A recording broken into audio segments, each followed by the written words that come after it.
Guess who's back? Hey everyone, I'm your only mate, and I have some explaining to do. Now, why did this part actually take so long for me to do? Well, I did write and record this back, a long time ago, but I just wasn't proud of how it came out. So, I decided to completely redo it from the ground up. But it also doesn't help that I was thinking about waiting for these to release, as they do cover the time skip between volumes 3 and 4, which is kind of what we're tackling here today. Now, given that I've mixed in canon from the manga anthologies into this, I thought it's only right to do it with the DC comics as well, so I thought wait until some of those are out and see what I could put in. Plus, with Volume 7 coming out, I wanted to wait until that was finished, and eventually I finally decided, you know what, I'm not waiting any longer, and finally got back to writing this. Now, I really just want to say thank you so much for, being patient, and even requesting to see this part 4. I have not missed those comments. There's been a lot of them, and it actually surprises me that so many people really want to see this continue. And what's even more surprising is I did a quick YouTube search just out of curiosity. Part 1 of this scenario is actually one of the most viewed RWBY what ifs I could find. That was mind-blowing for me. But speaking of what ifs, if you're a fan of this scenario, I would also recommend clicking the link in the description below to go to Fireblade's channel and watch his rendition of What If Yang Was a Saiyan, or is a Saiyan as he titles it. I'm not spoiling anything, but I will say our stories do pan out differently. So if you're still itching for some RWBY x Dragon Ball content, then head over to his channel and watch his rendition of this. Anyway, on to the part that you're all here for. Ever since as far back as the Yellow trailer, us RWBY fans have compared Yang to, Saiyans from Dragon Ball. So, what if she actually was one? Throughout this story, we've established that, Yang would grow up to be more or less the same person, just enjoying fighting a little bit more, as well as being stronger thanks to her Saiyan heritage. Which would also go on to benefit RWBY, Weiss and Blake via training with her. And Remnant can breathe a sigh of relief by the fact that Yang in this story can't transform into a grey ape because Remnant's moon is in pieces. And as confirmed by Akira Toriyama, Saiyans need a full moon in order to transform. In the last part, we covered the events of Volume 3, in which it was revealed to everyone that Yang is actually a Saiyan, not a Faunus, as she grew up believing. All thanks to Cinder discovering Yang's heritage via hacking Ironwood's scroll and then announcing it to the world after Pura turned Penny into quarters. No, I'm not proud of that. And of course, she unlocked Super Saiyan for the first time during the fight with Adam where she lost her arm. So for today's part, like you may have guessed, we're going to be covering the events of Volume 4. But instead of doing it scene by scene like I usually do, I'm going to do Volume 4 a little differently. Now, since Volumes 4 and 5 have Team RWBY split up for a long period of time, I'm going to be covering their stories one at a time, instead of constantly cutting back and forth between each of them. It's just a bit easier for me. So for this part, we're going to be going them in order of RWBY, Weiss, Blake, Yang. The RWBY order, basically. First though, we need to address some characters that aren't Team RWBY, and clear up a few things that I may have forgotten to mention in the last part. In the aftermath of posting part 3, I kind of realized that with Cinder hacking Ironwood's scroll and basically having control of what he has, that would also include the communication satellite that we discussed in part 1, which was achieved via the technology from Yang's Saiyan pod. And as you might have guessed from me bringing that up, that shut down to throw the world into further chaos. Thanks, Cinder. Thanks a lot. There is one other thing I forgot to mention in part 3, and that's Adam after the fall of Beacon. Now, how does he process everything? Well, he absolutely despises Yang right now. He had perfect control of everything. He was destroying Beacon, he had Blake right where he wanted her, and then this monkey girl shows up and just one-shots him. He is furious, and he vows revenge against this friend of Blake's. So, he's committing a lot of time to training, so that way, she's not gonna one-shot him next time they meet. Now with stuff cleared up, back to the events of Volume 4. Everything with Oscar remains the same. Moving on. As for the villains, with Beacon falling and Cinder becoming the full maiden, Salem's sights are now set on Haven's relic, the Lamp of Knowledge. But thanks to Cinder discovering Yang's heritage and Adam facing her, Salem does find out about the whole Saiyan thing and is intrigued by all of this. So Osborn was hiding some kind of secret weapon. I wonder, did they make her kind too? Perhaps Salem should look into this, but right now her priorities are still the relics and bringing back the silver-eyed girl. We'll deal with this Saiyan later. So, as you'd expect, Tyrion is sent to capture RWBY, Watts is sent to meet with Lionheart, Hazel is still sent to meet with Sienna and Adam, and Cinder stays to try and train with her maiden powers. Now on to Team RWBY. Starting off with RWBY. As we left off, Team Ranger are still making their way to Haven Academy. However, with RWBY being stronger in this timeline, then the Grim stuff? Not as big of a challenge. Jean gets his armor upgrade, and unbeknownst to the group, Crow is still keeping an eye on all of them. Speaking of whom, Crow still has his surprise meeting with Raven, though this time Yang isn't brought up. Why is that? Well, as we talked about in part 1, this Yang isn't Raven's daughter, as Raven left shortly after Yang had arrived. So there's no real need to bring her up, actually. Sure enough, the group do get ambushed by Tyrion, as they do in the original story. But things aren't so easy for the scorpion-tailed crazy man this time around. With RWBY being stronger and a better fighter, she's able to put up much more of a fight than she did in the original.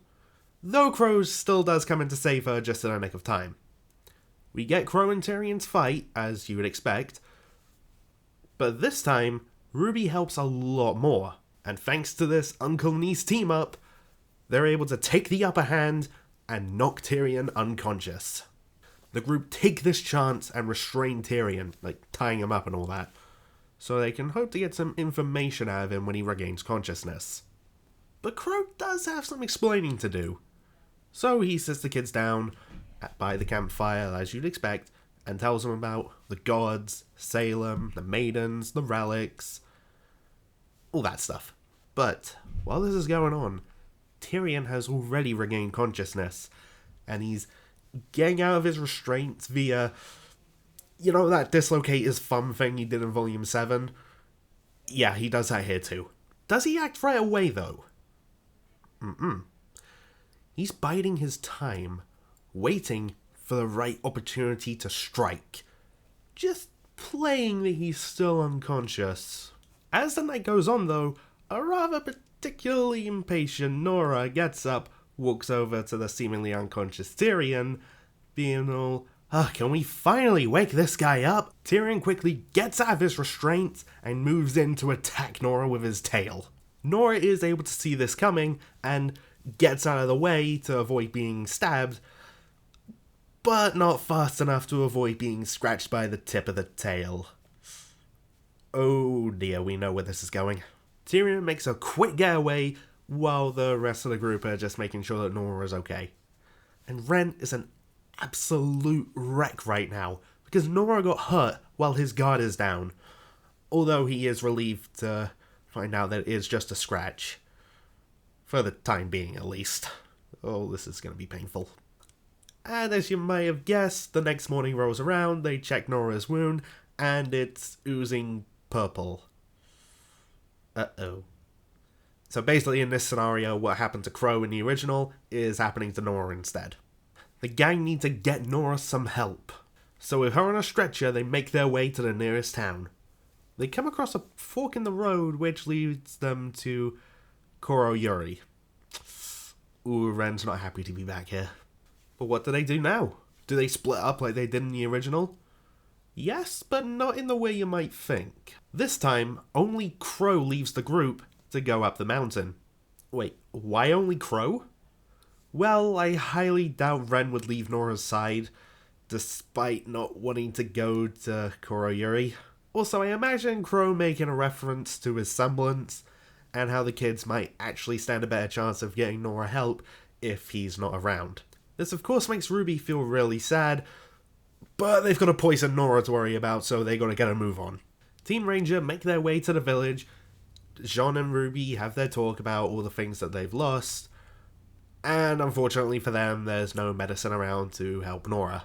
Meanwhile, Crow has made his way up the mountain, and we come across the den of the Nuclevi, just like Ren and Nora did in the original. He realizes that the beast is making its way towards the kids, but unlike in the original, Crow is actually able to make it to them much faster and warn them of the oncoming threat quite a while before it gets there. Thank you, bird powers. So the group have some time to, get Nora to safety and prepare a battle plan to deal with this creature. They do have an easier time against it this time around, thanks to Crow's support and a stronger RWBY being there. During the fight, the Nuclevi throws Ren quite near the building where they're keeping Nora, and he rushes in to check on her safety. After making sure that Nora is okay, he does spot the team trying to fight that thing through a nearby window, and goes to rush out to help them. But he is stopped by something pulling at him. It's Nora. Like in the original, she doesn't want Ren to get himself killed. No.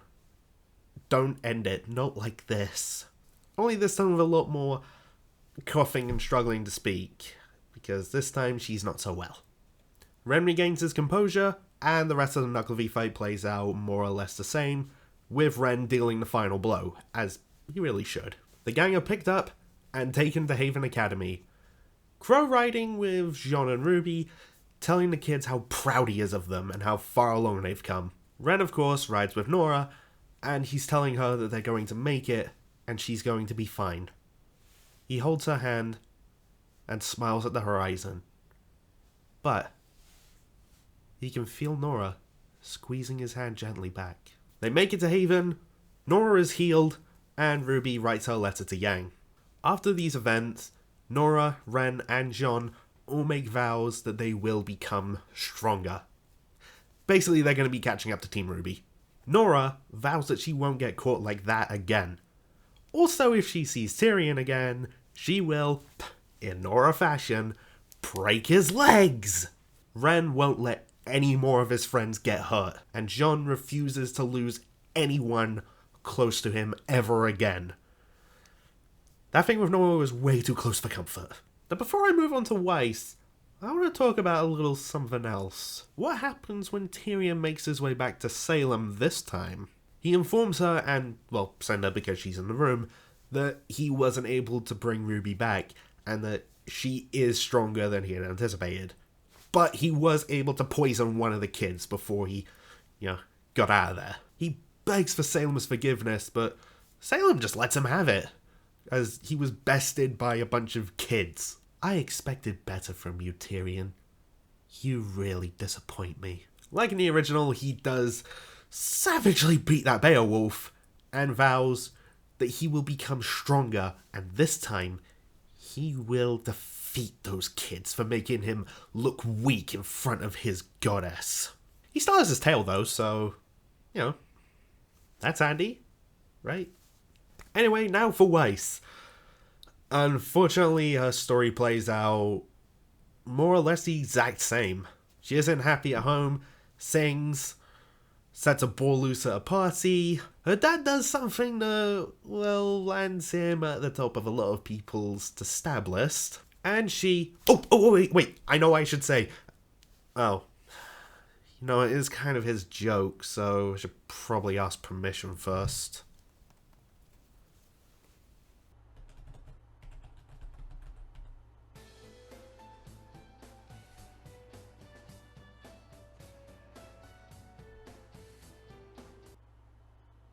Hello? I'm stealing your pun, suck it!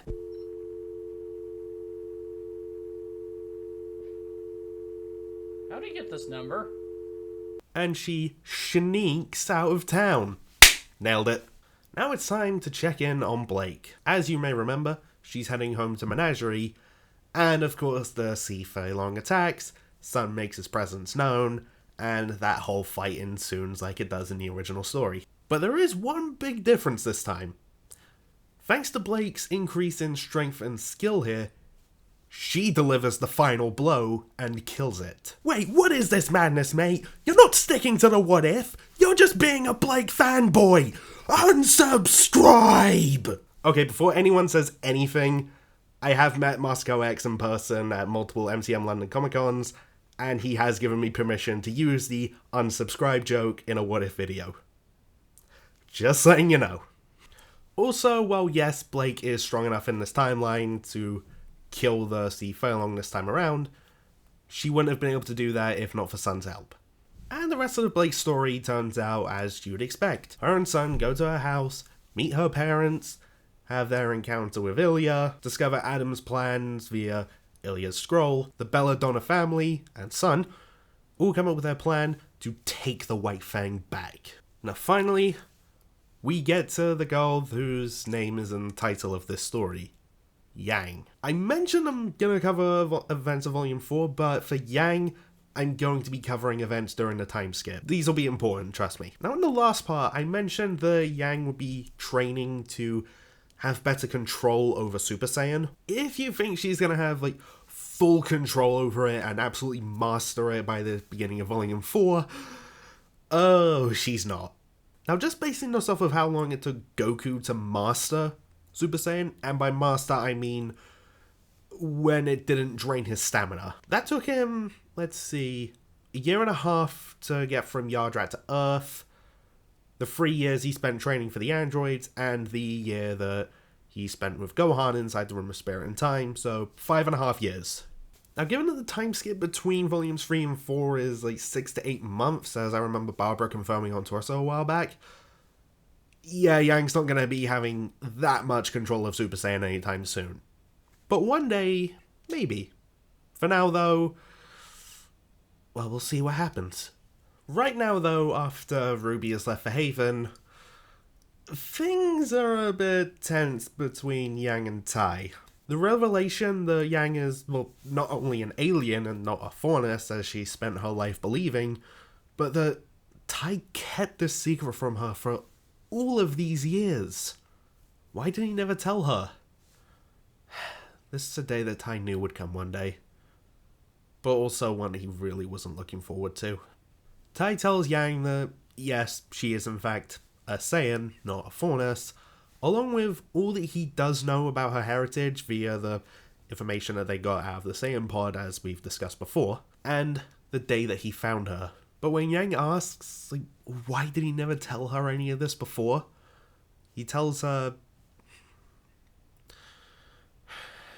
it'd be like admitting that she wasn't his daughter. If he told her that she isn't his flesh and blood, he was scared that he might lose her. And that's the thought that he cannot bear. He can't imagine a life where Yang isn't his little girl. And actually admitting that that's the case, it would destroy him. After some time to contemplate everything, Yang tells Tai what she makes of all of this. She tells him she doesn't care. She could be a faunus, a Saiyan, or a whatever, but to her it doesn't change anything. As far as she's concerned, Tai will always be her father. He, Summer, Crow, RWBY, Weiss, and Blake are her true family. And the two share a tear-filled hug. Aw, hugs are nice. Now, if you're wondering where this came from, it's actually quite simple if you think about it. Back in the Beacon days, I believe that during one of their training sessions, as they agreed to train just the two of them, like, from time to time, Blake and Yang would share a conversation about, both of them being faunus, and both wanting to be seen for who they are, not what they are. As we know via the DC Comics, Yang did spend a lot of her time just remembering the beacon days with Blake. So while contemplating all of the Saiyan stuff, Yang did think about that conversation. That memory is what got her to come to this conclusion. As far as she's concerned, it doesn't change who she is. She's still just Yang. So with this resolved and no drama to speak of, at least for the time being, what do these two do now? Well, they do some father-daughter training. Yang tells Tai about this power that she tapped into a beacon, and how she's really keen to tap back into it and gain more control over it. And Tai's more than happy to help out in any way he can. As far as the training goes, it does take a while. It's like, do you remember, when Goku and Gohan were in the Room of Spirit and Time, or the Hyperbolic Time Chamber, depending on what you want to call it, and Gohan's, trying to power up, and it seems like he's really close, but he can't quite get it? It's kind of like that with Yang right here. But fortunately, she does have Tai around as a sparring partner, or a coach if need be. After many months of this, one day, Yang's just frustrated that she can't get it, and is about to give up her training for the day. But Tai asks her something. He's had this little idea for a while, and it's something that could prove quite useful, albeit if it works. Tell me exactly what happened the first time. He asks Yang to paint him a picture, not literally, like a mental one, to the tiniest detail of what happened that night. And, a little reluctantly, she does. Yang tells her father what it was like, running around the destroyed beacon, seeing so many of her classmates be hurt, or even worse, and then running into the cafeteria to find Blake, someone she cares about so much, being stabbed. Her cry in pain, and then the feeling of losing her arm while trying to protect said person, all up until the point where she transforms. Tai contemplates all of this, and tells Yang, okay, I need you to try something. Recreate that exact moment inside your head. Recreate exactly how you felt at that point. I know it's not a pleasant thought, but if my hunch is right, that might just be the key to all of this. And Yang does exactly that.